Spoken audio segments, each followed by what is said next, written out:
அவர் நிறைய சொல்லுவார் எல்லா புகழும் இறைவனுக்கே அப்படின்னு. அது ஒரு பெரிய, அது எல்லாருமே சொல்கிறது தான்.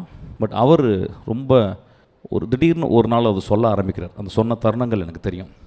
அந்த இறைவன்கள், அந்த இளையராஜா, ரஹ்மான் போன்ற இறைவன்கள் நான் சொன்னதை, இயக்குனர் சொன்னதை புரிஞ்சுக்கிட்டு, மனோஜ் சொன்னதை புரிஞ்சுக்கிட்டு, அதை உள்வாங்கிக்கிட்டு, கண்ணை மூடி தன் உடல் இருதயத்தின் ஆழத்திலிருந்து விரல்களுக்கு கொண்டாந்து அந்த ஒளியை இசைக்கும்போது அது ஒரு பெரிய miracle. Very few people can do. நிறைய பேர் பண்ணுறாங்க, மியூசிக் பண்ணுறாங்க, நானும் கூட பண்ணியிருக்கேன். But these people are exceptional. They are miracle makers. It's so ironic. whenever Einstein was so bored or he was stuck, he used to take his violin and plays. He was an amateur violinist. இசை இந்த உலகத்தில் எதுக்காக வாழ்கிறோம் அப்படின்றதுக்கு வாயில் சொல்லாமல் அந்த மீனிங்கை சொல்கிறது தான் இசை.